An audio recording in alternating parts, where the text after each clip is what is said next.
Y saludamos a esta hora a Néstor Rosanía, consultor en seguridad y defensa, para hablar de Venezuela y específicamente de estas denuncias que hoy se conocen, que vienen desde el Departamento de Defensa de los Estados Unidos. Néstor, buenas noches, gracias por estar con nosotros. Buenas noches, Paula, para ti, para todos los televidentes y la mesa de trabajo.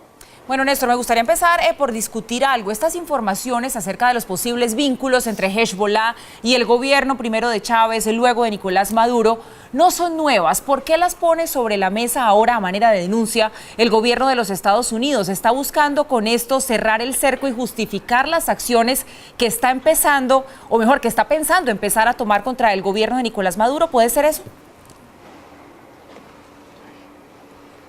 Estados Unidos tiene una política muy clara frente al tema de Venezuela. Va a tener zanahoria y garrote. La zanahoria va a ser abrirle una vía diplomática por medio de la Organización de Estados Americanos, que Venezuela ha rechazado directamente. Y si estas funciones y vías democráticas no funcionan, el gobierno Trump sí va a tener una salida mucho más fuerte. ¿Cómo va a ser la salida? Tiene dos momentos. Primero, una salida de presión a sanciones económicas. Hemos escuchado por primera vez al gobierno de los Estados Unidos, al presidente Trump, diciendo que si la constituyente en Venezuela sigue avanzando, las sanciones frente al tema del petróleo y una baja compra por parte del petróleo de los Estados Unidos va a ser una realidad.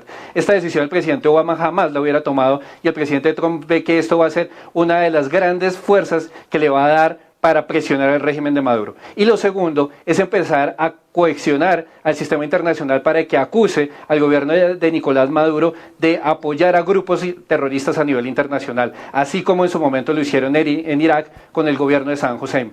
Entonces, decir que Venezuela, y ponerlo a la luz pública, apoya movimientos terroristas que están en la lista de terroristas del Departamento de Estado, como lo es Hezbollah, va a ser una fórmula para presionar a la comunidad internacional y empezar a bloquear a Venezuela en el sistema internacional.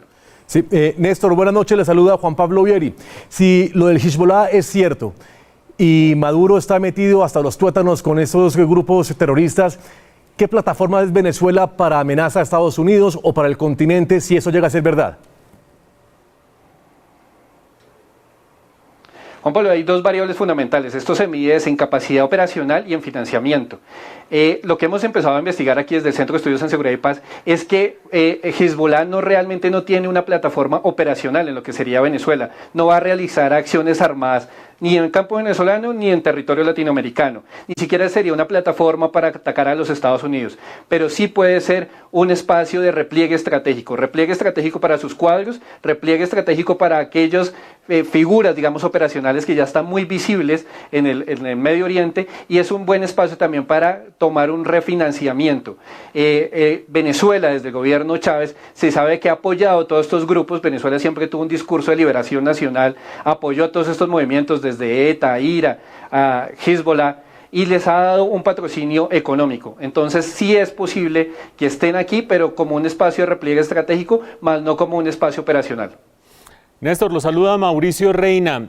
Para nadie es un secreto que uno de los elementos centrales para la supervivencia de Nicolás Maduro en el poder es el respaldo de las fuerzas militares. Y en todo este tejemaneje que se ha venido dando en las últimas semanas, hay una pregunta acerca de qué tanto podrían quedar enlodadas las fuerzas militares, ya sea por acusaciones de respaldo a grupos terroristas o ya sea por sanciones de Estados Unidos. ¿Será que las fuerzas militares tratan en un momento dado de desprenderse de los principales miembros de la Revolución Bolivariana más señalados para preservarse de toda esta hondonada que se está dando? ¿Usted qué opina? Las fuerzas militares tienen una fuerte división. Diosdado Cabello es el que ha manejado tradicionalmente las fuerzas militares desde que la Revolución Bolivariana llegó al poder. Las fuerzas militares están partidas en ¿qué? En una ala que es profundamente chavista y adepta al régimen. Esos son los que tienen los mejores cargos, los que viven en Caracas, tienen cargos administrativos y tienen el poder de la contratación. La otra línea de los militares, los que cuando hay que gritar patria, socialismo, muerte, guarden silencio, esos son los que están en los batallones de frontera, los que están en los regímenes más difíciles y en los batallones de selva. Entonces, las fuerzas militares están divididas. Ahora, ¿cuál es la preocupación del ala chavista que está en el alto mando?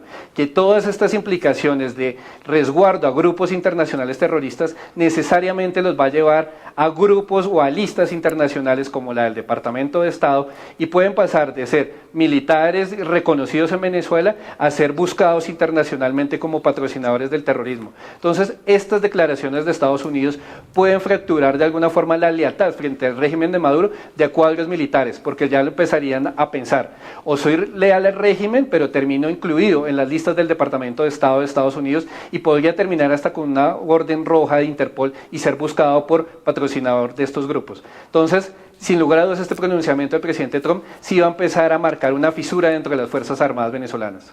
Pues interesante análisis, Néstor Rosanía, consultor en seguridad y defensa. Buenas noches y gracias por habernos acompañado hoy.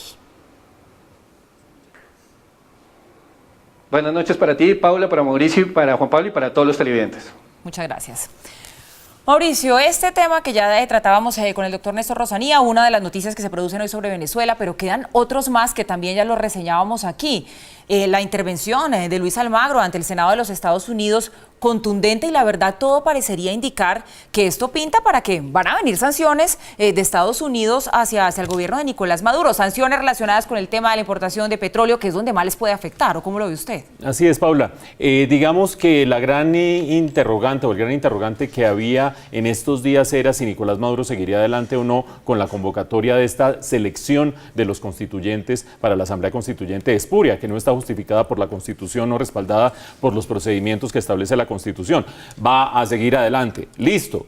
¿Qué escenario va a quedar? Va a quedar un escenario distinto al escenario que teníamos hace apenas un par de meses. Hasta hace un par de meses teníamos un presidente que había sido elegido legítimamente, que había empezado a tomar medidas dictatoriales, que a través del Poder Judicial había cerrado o le había quitado todos sus poderes al Poder Legislativo y que tenía además más de 400 presos políticos, es decir, ninguna joyita, pero presidente legítimamente elegido y con unos grandes ímpetus dictatoriales. ¿Qué podemos tener al cabo de apenas 2 semanas? En apenas 2 semanas, ¿cuál puede ser el escenario?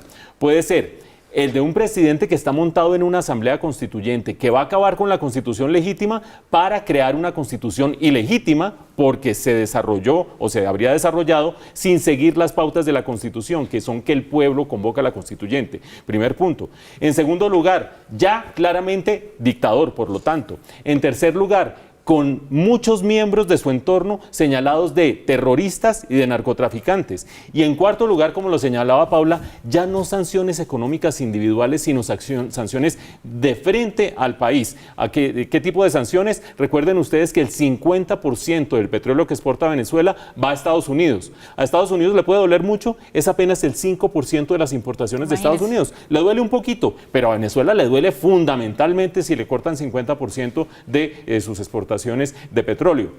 En un momento, Paula, en que por primera vez en muchísimos meses las reservas internacionales de Venezuela han bajado por debajo de 10.000 millones de dólares y tiene que pagar créditos al final de este año. En ese entorno, y por eso es tan importante la explicación que nos daba nuestro entrevistado anteriormente, en ese entorno la fractura dentro del régimen chavista puede ser mucho más grande. ¿Qué puede estar pensando un boliburgués en este momento o un militar en este momento? Hombre, yo he hecho mis cositas, he hecho mis ilegalidades, tengo mi plática por ahí guardada y estoy o ante ir a una circular de la Interpol y a ser perseguido por los Estados Unidos o ante tratar de que este país se recupere y yo me voy con mi plática para algún lado. Entonces yo creo que esa fractura sí puede empezarse a sentir dentro de la revolución bolivariana. Mientras tanto, la oposición va a tratar de seguir con la institucionalidad, con un gobierno de transición. Ojalá no me equivoque y no esté siendo más optimista de la cuenta en esta perspectiva, pero creo que por ahí van las cosas. La lucha sigue, Mauricio.